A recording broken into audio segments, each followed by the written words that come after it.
Est-ce que vous vous sentez trahi finalement par la communauté internationale?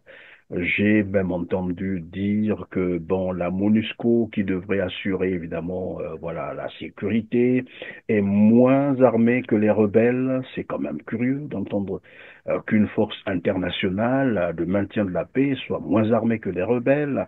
Et depuis longtemps, on ne fait que condamner, condamner. Jamais on a sanctionné le Rwanda. Et tout dernièrement, avec l'épisode dont on fait état ici, c'est vrai que la France a condamné la Belgique, Londres, un peu partout, les États-Unis, mais jusque-là, personne ne prononce le mot sanction contre le Rwanda.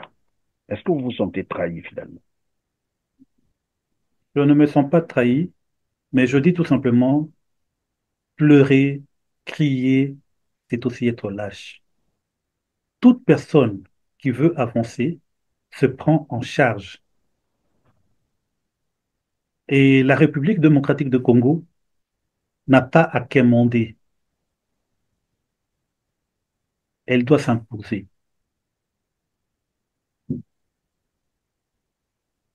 Elle n'a pas à chercher à tordre le bras de qui que ce soit pour qu'on lui vienne en aide. La République démocratique du Congo doit s'assumer, doit s'organiser, organiser son armée, organiser son économie. Vous avez à côté de la RDC la République du Congo qui a signé il faut le dire, des accords avec le Rwanda, des accords qui portent évidemment sur l'agriculture, d'autres sur évidemment, disons, des accords militaires. Comment est-ce que c'est perçu au niveau de la RDC? C'est une question d'inquiétude, mais un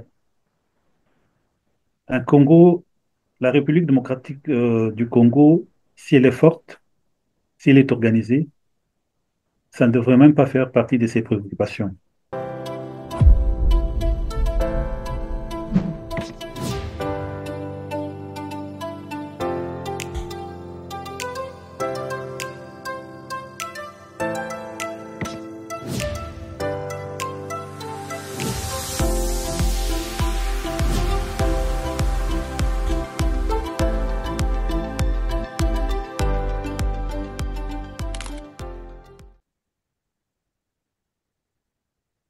Vous êtes bel et bien sur R7 et vous avez raison, mesdames, messieurs, bienvenue dans ce numéro de Droit de savoir où j'ai le plaisir de recevoir le député provincial du Nord Kivu, Roger Bachali, avec qui nous allons revenir sur la situation sécuritaire à Goma en RDC.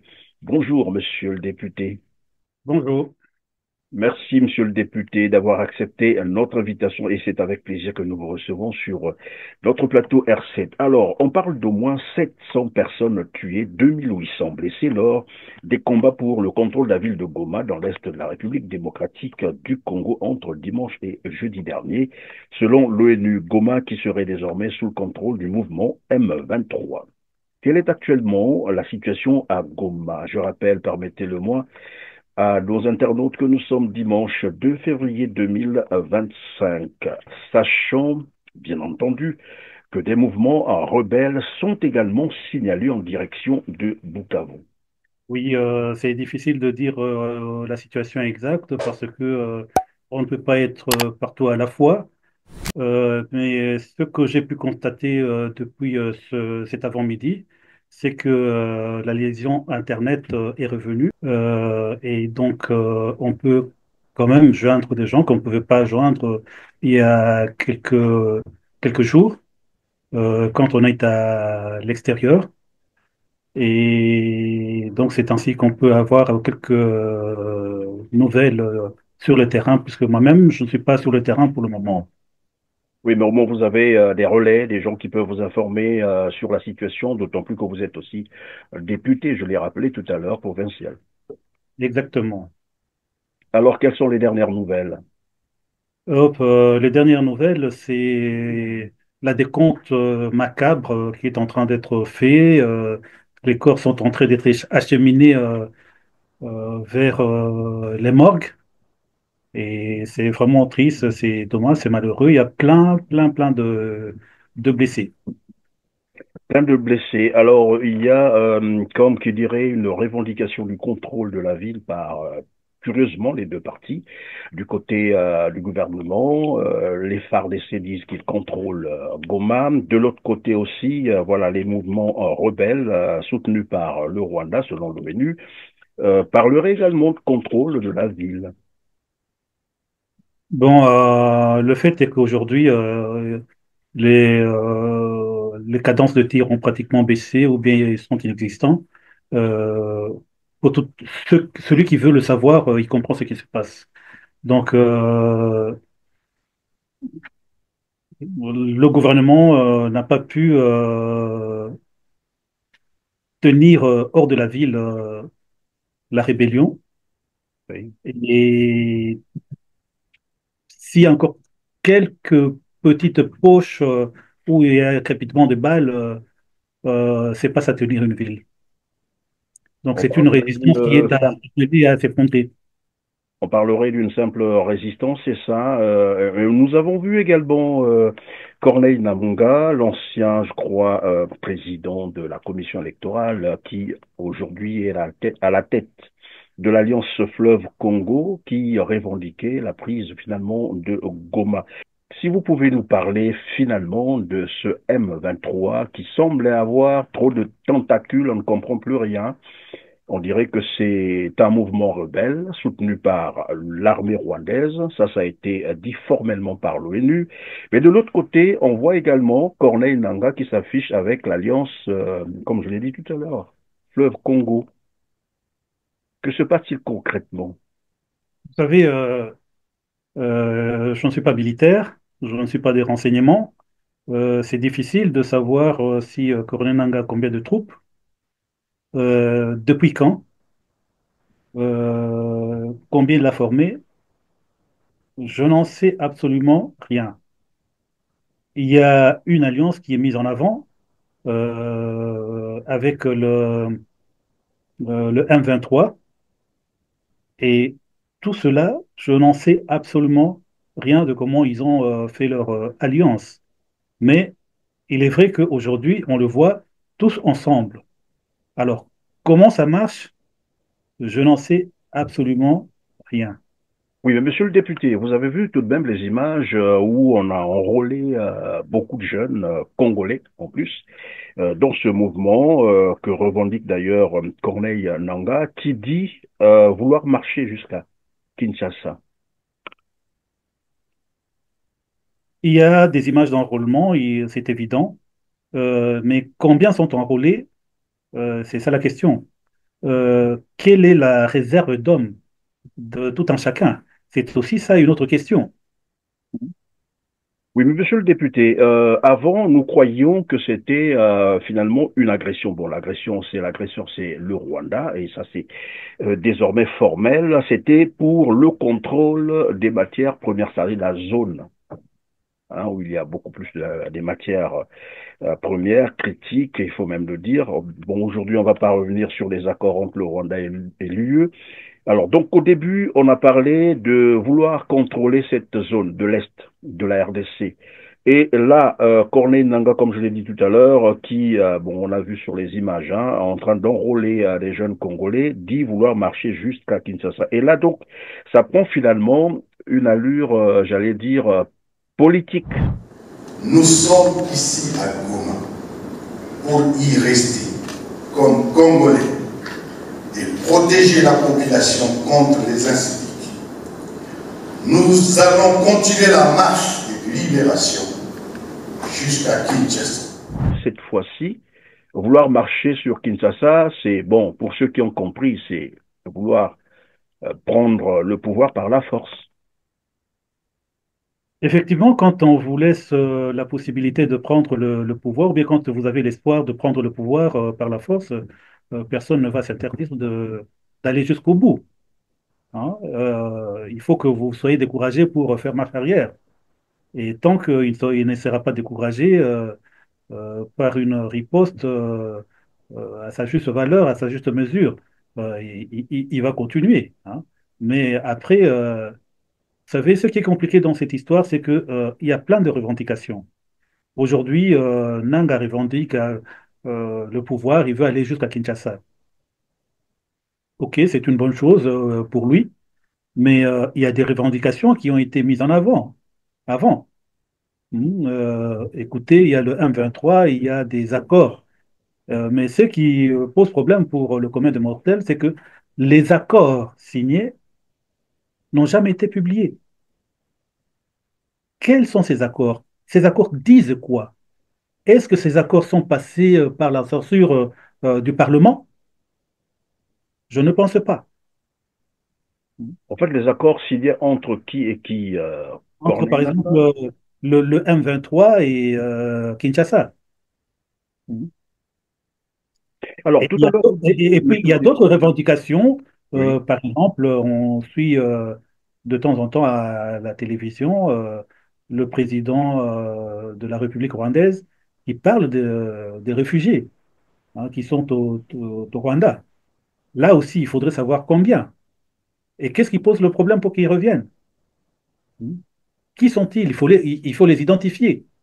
Et quelque part, le président rwandais Paul Kagame va beaucoup plus loin. Il s'arrête pas seulement au niveau de la situation, j'allais dire à l'Est, mais il va plus loin. On l'a entendu même dire que non, Félix Tshisekedi, le président de la République, n'a jamais été élu. Là, il est allé beaucoup trop loin, jusqu'à s'immiscer dans les affaires intérieures de la République démocratique du Congo. Et on Bon, peut comprendre qu'il y a quelque chose qui ne va pas. il y a quelque chose qui ne va pas. Bon, ce sont les affaires intérieures du Congo, mais quelque part, nous avons vu le président de la République démocratique du Congo en un moment donné en lune de miel avec Kagame. Qu'est-ce qu'ils ont discuté sur les questions de problèmes à la frontière et tout ça? Qu'est-ce qui fait qu'ils n'ont pas résolu les différends? C'est un mystère pour nous. Et Nanga, aujourd'hui, il dit que, bon, écoutez, j'ai créé le monstre, c'est à moi de le défaire. Mais qui nous explique comment il a créé le monstre. Puisqu'on est dans... Monsieur le député, est-ce qu'on peut penser que finalement, derrière Nanga, il y a d'autres forces, bien sûr. Je fais ici allusion à l'armée rwandaise qui veut finalement l'aider à prendre, à récupérer le pouvoir par la force. Il y a des théories militaires qui gouvernent, par exemple, les révolutions. Il y a, par exemple, une condition, ou disons trois conditions que un célèbre combattant a pu autrefois désigner. Il faut avoir une organisation, donc une armée, il faut avoir une diplomatie, il faut avoir une organisation politique. Euh, L'organisation politique de Nanga, c'est quoi? Je ne sais pas. Peut-être dans peu de temps, on va le savoir. Il faut avoir une diplomatie. Il coopère avec quel pays? Il faut avoir des troupes. Quand il a commencé, quelles étaient ces troupes? On n'en sait rien. Il n'y a pas des images qui fusent. Maintenant, il faut constater que euh, le Nord Kivu, pris comme ça seul, est enclavé. Puisque d'un côté, vous avez le reste de la République, de l'autre, vous avez deux pays frontaliers. C'est l'Ouganda et le Rwanda. Et la question à se poser, c'est celle de savoir d'où viennent, d'où viennent les équipements qu'ils ont. Je ne sais pas comment se passent les achats, les ventes d'armes et de munitions. Hmm. Mais monsieur le député, tout à l'heure, vous disiez si le gouvernement, disons, l'administration Kinshasa n'arrivait pas à dissuader Corneille Nangaa, c'est évident que finalement, il arrivera à Kinshasa. Que peut-on comprendre par là? L'armée congolaise, les FARDC n'ont pas assez de moyens pour dissuader Corneille Nangaa, c'est ça?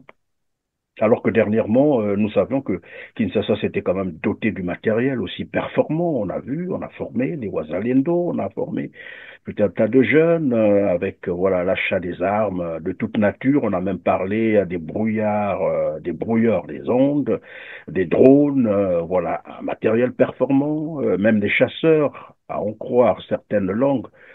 Mais vous dites que si on n'arrive pas à dissuader Corneille Nangaa, il risquera d'arriver à Kinshasa. Comment comprendre ça? C'est juste une évidence. Vous venez de le dire. Malgré le matériel, le 1-23 est entré à Goma. Et pourquoi pas demain à Bukavu? Il faudrait qu'en un moment donné, on nous prouve qu'on peut le retenir. Hmm. Mais qu'est-ce qui manque finalement? Où est-ce que ça fait défaut, j'allais dire?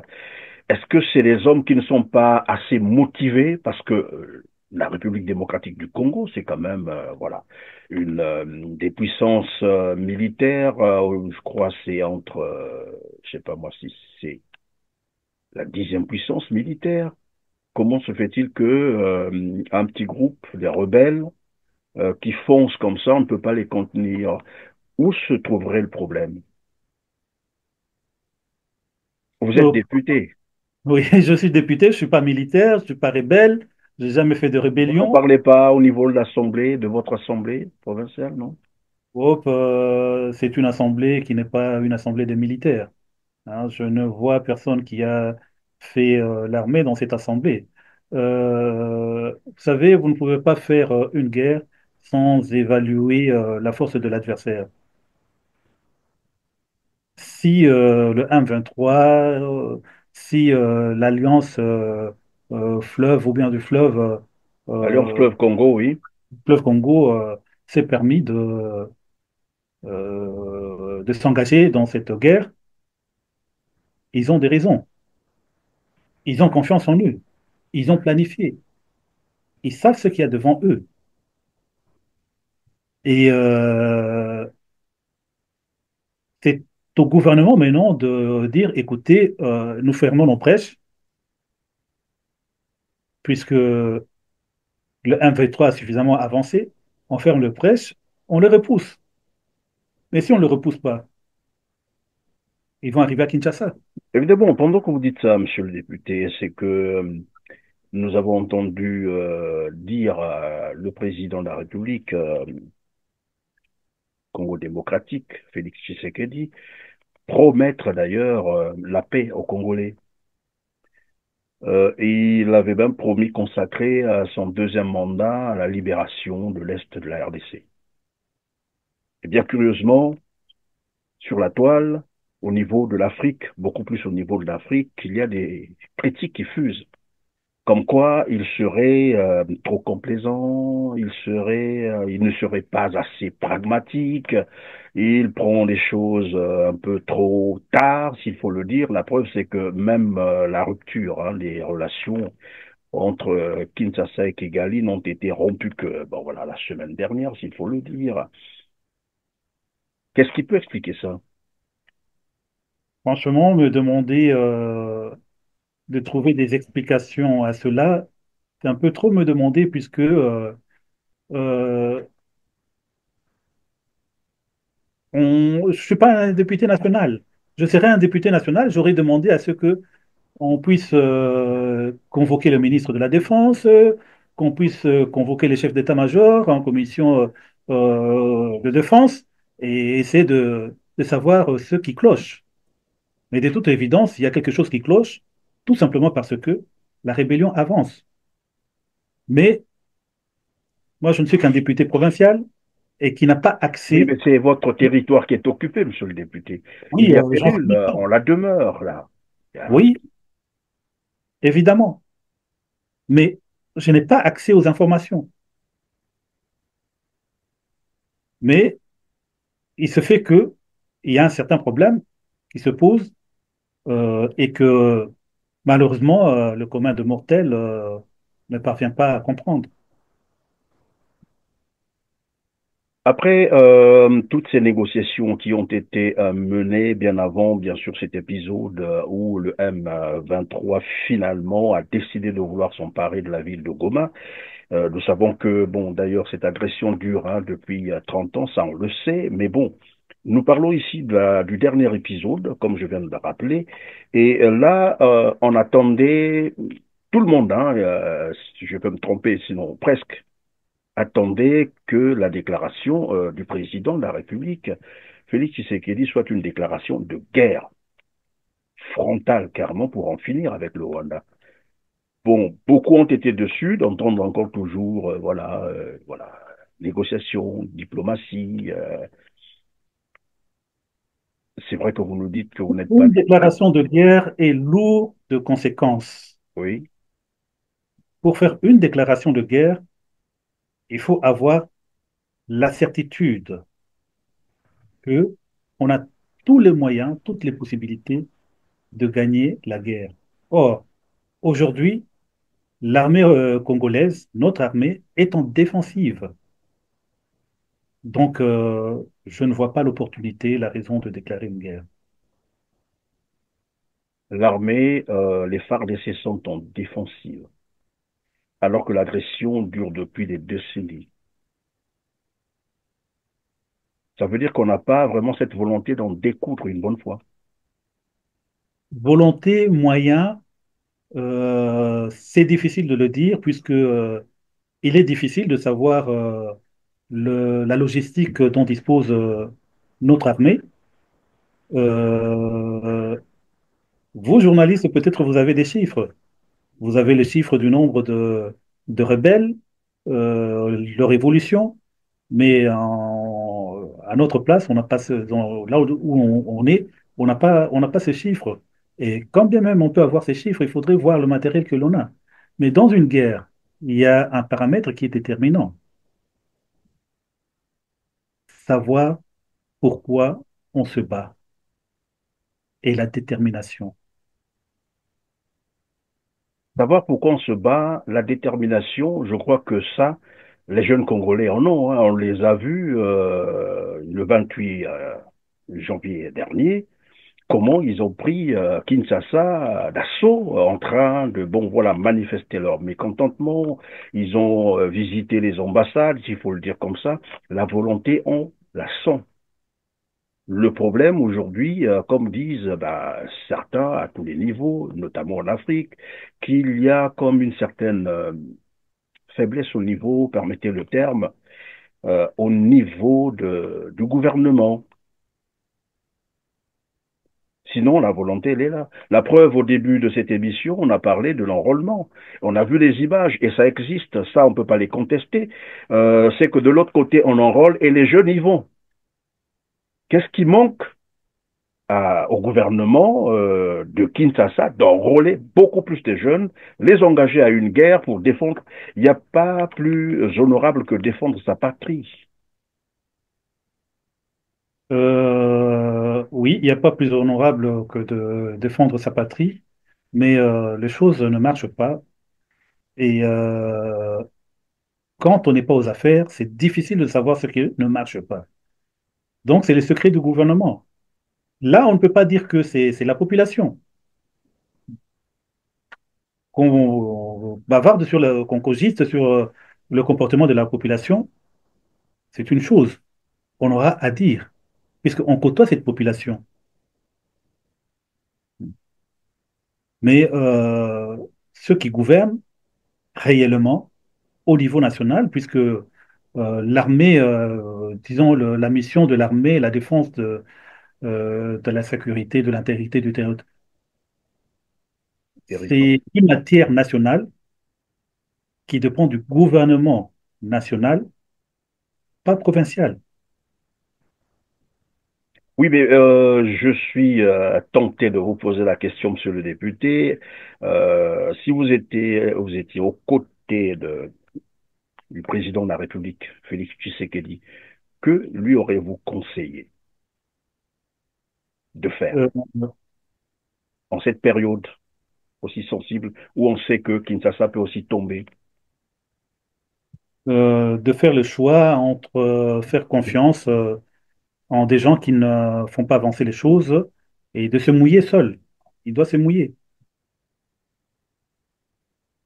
En faisant quoi, concrètement? En étant au four et au moulin. Mhm. Oui, monsieur le député, peut-être que c'est Disons, pas l'endroit approprié de parler des partenariats, parce que là aussi, on a indexé le gouvernement de Kinshasa sur le choix, bien sûr, des partenaires. Et ce qui est dommage, c'est qu'on a vu les images, je ne sais pas si elles ont été authentifiées, on a vu est-ce qu'il faut les appeler euh, les, les- des organes de sécurité privés ou des mercenaires, mais en tout cas des Roumains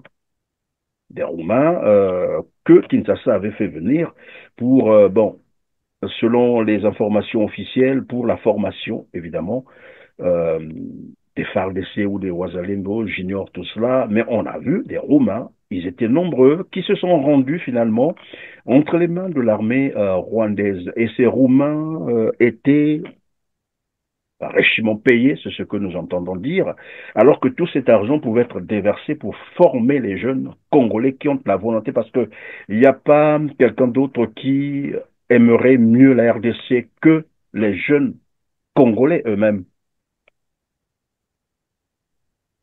évidemment, l'amour du pays, c'est d'abord nous-mêmes. Mhm. Euh, Tout un chacun se choisit des alliés, quitte à ce que ces alliés soient efficaces. Ils sont efficaces, on dira que vous avez raison. S'ils ne sont pas efficaces, on dira que vous aviez tort. Mais alors, c'est comme le débat de savoir est-ce qu'il faut interdire les armes ou pas. Une arme à elle seule ne tue pas. C'est la personne qui est derrière l'arme qui Ça, juge et qui qui se l'actionne décide. pour tuer, oui. Ouais. Donc, c'est comme un cuisinier. À deux cuisiniers, on donne les mêmes ingrédients. Les soupes, les sauces seront pas les Les mêmes, mêmes, hein. Ouais. c'est vrai. Le temps de cuisson, la quantité de sel, hein, la méthode de pochage. Alors, monsieur le député, nous sommes presque à la fin de cet entretien. D'ailleurs, avec plaisir que nous vous recevons sur R7. Est-ce qu'on peut revenir sur le M23? Comment vous percevez ce mouvement? Un mouvement rebelle ou un mouvement, j'allais dire, qui servirait les intérêts étrangers? Et au début de l'émission, on a même parlé de Corneille Nangaa qui, à un moment donné, c'est-à-dire, il y a comme une confusion autour. On ne sait plus si c'est Corneille Nangaa qui avance, si c'est les M23 qui attaquent, qui prennent Goma. Est-ce que derrière, est-ce que c'est l'armée rwandaise? Il y a toute une confusion autour. Est-ce qu'on peut nous faire une petite précision autour pour que nos téléspectateurs, nos internautes comprennent c'est quoi concrètement ce mouvement M23? Il n'y a pas de marché ouvert d'armes. On ne fait pas la guerre sans armes. Euh, et la guerre consomme beaucoup, beaucoup, beaucoup de munitions. Alors, il y a la théorie, et je citerai, c'est James Kabarebe qui l'avait dit autrefois à la baie des Gels, pour réussir une rébellion, il faudrait avoir une armée, hein, il faudrait avoir une diplomatie et puis un support logistique et politique. Euh, une organisation politique, c'est facile de l'avoir. Organiser une armée, c'est facile de le faire, mais il faut avoir un soutien politique, diplomatique. Il faut avoir la logistique de guerre. Or, nous savons que le Congo, l'unique endroit où ce n'est pas enclavé, c'est l'embouchure du fleuve Congo. Mais quand on reste, c'est enclavé. Comment ils ont leurs munitions? C'est Kinshasa qui devait nous dire, puisque Kinshasa a des renseignements militaires qui devraient renseigner tout cela. Donc, Monsieur le député, c'est pour dire que, bon, Ils ont des partenaires, inévitablement. Oui, inévitablement, on dirait naturellement. Est-ce que vous vous sentez trahi finalement par la communauté internationale? J'ai même entendu dire que bon, la MONUSCO, qui devrait assurer évidemment voilà la sécurité, est moins armée que les rebelles. C'est quand même curieux d'entendre qu'une force internationale de maintien de la paix soit moins armée que les rebelles. Et depuis longtemps, on ne fait que condamner, condamner. Jamais on a sanctionné le Rwanda. Et tout dernièrement, avec l'épisode dont on fait état ici, c'est vrai que la France a condamné la Belgique, Londres, un peu partout, les États-Unis, mais jusque-là, personne ne prononce le mot sanction contre le Rwanda. Est-ce que vous vous sentez trahi finalement? Je ne me sens pas trahi, mais je dis tout simplement, pleurer, crier, c'est aussi être lâche. Toute personne qui veut avancer se prend en charge. Et la République démocratique de Congo n'a pas à quémander. Elle doit s'imposer.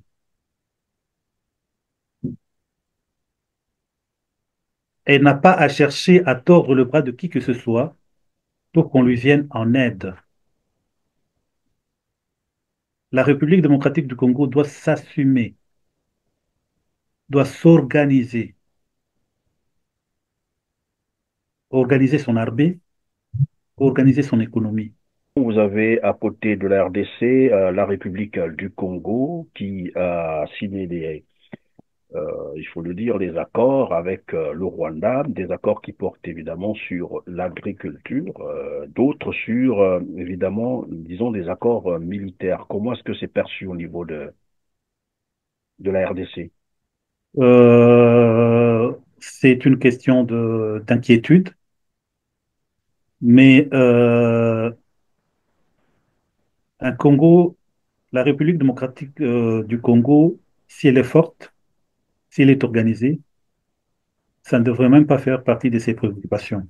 Alors pour terminer, monsieur le député, comment pressentez-vous la fin de ce conflit qui vient de s'intensifier là? Il y a beaucoup de surprises. Il y a beaucoup de surprises dans ce genre de conflit. Malin, c'est lui qui pourra te dire comment que ça va se terminer.